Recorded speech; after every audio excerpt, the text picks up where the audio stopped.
The step of intention. Let's imagine for a moment an average newborn brought into a society where people age very slowly and live to the age of around 300 years old.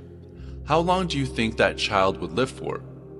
What we're trying to say is that from birth, people are taught the standard script that health deteriorates with age, the body withers, and in the end, we all die, which can undoubtedly be explained by standard physiological causes. From the transurfing perspective, aging is simply a prolonged induced transition happening slowly but inevitably. The aging script is so deeply ingrained that few question it. Efforts to alter the script, whether through elixirs, pharmacology, or genetics, have yielded limited results. This suggests that physiology is only part of the equation. While it's unclear how much influence the induced transition has, the key is recognizing that it plays a role. From early childhood, we are convinced that the aging process is absolutely inevitable. Over the course of a person's life, they receive endless confirmation of the aging process from their own experience and the experience of others. At every birthday celebration, theatrical demonstrations of good wishes are made, calling for good health and longevity, but everyone knows that these good wishes mean nothing and have absolutely no impact on the script.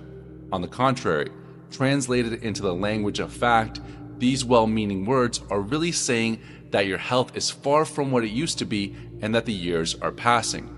These are slight oscillations or flirtations of a destructive pendulum. At some point, you may notice a decline in your strength and energy compared to years ago and feel compelled to discuss it. Others will eagerly join in, sharing similar experiences because conversations about health issues, like small talk about the weather, are common.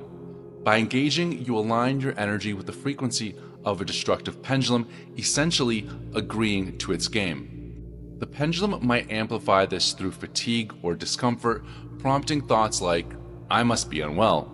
This reaction feeds the pendulum energy, encouraging it to sway even harder. A visit to the doctor may confirm your worries, deepening the cycle. The pendulum takes all the energy it can until you're left depleted and forced to recover if the induced transition hasn't already shifted you to a worse lifeline. Now, does this mean that you should not go to the doctor and take any medicine and should refuse all help in coping with your illness? Heck no. To refuse a possible cure for an illness that has reached a developed stage is irresponsible and reckless, and certainly no way to leave the game. The issue is how to avoid being drawn into the game in the first place.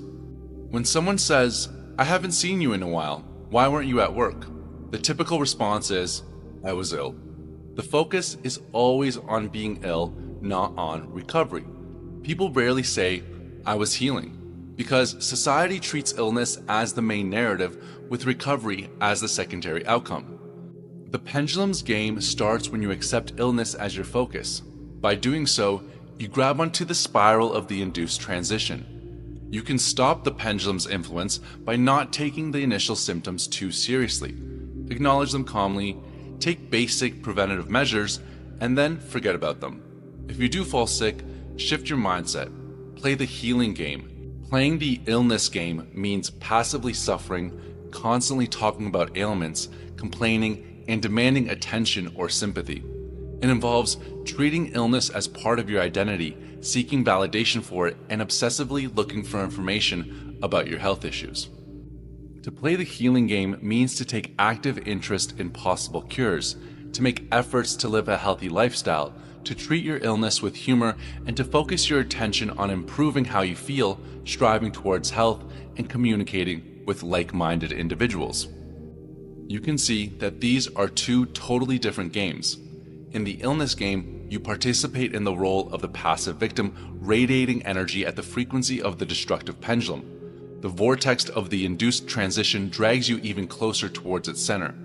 In the healing game, you participate as a proactive creator and master of your own life, ruling your own destiny and thereby shifting onto healthy lifelines.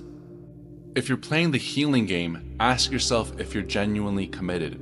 It's easy to fool yourself by knowing you should live a healthier lifestyle, quitting bad habits, exercising, eating well, but then letting laziness take over. This half-hearted effort isn't truly the healing game, it's still the illness game, just disguised as healing under pressure rather than genuine conviction. Without sincere intent, the outcome will remain unchanged. Attempts to lose weight often illustrate a flawed approach. They force themselves into diets they dislike, thinking, "I hate my body, but this will fix it." This mindset radiates negative energy, keeping them stuck on lifelines where their weight matches their dissatisfaction. If you despise your diet and crave your usual foods, you're relying on self-coercion, which rarely works. At best, it brings short-term results. Self-coercion triggers resistance in the subconscious, which eventually wins, leading to abandoning the diet and gaining even more weight. Instead, abandon force and work with your mind and heart in harmony. The only conclusion worth drawing is that if you want to be healthy and beautiful, you have to change your lifestyle. This means giving up old habits and acquiring new ones, not from necessity, but from a place of conviction. You must have strong motivation and intention, and your intention must be pure. You cannot hope to radiate energy at the frequency of healthy lifelines or to transition to these lifelines if you do the same as you've always done. It is not difficult as it might seem to change your lifestyle, and changing old habits is just a matter of intention and time, and not much time at that. The choice is really yours.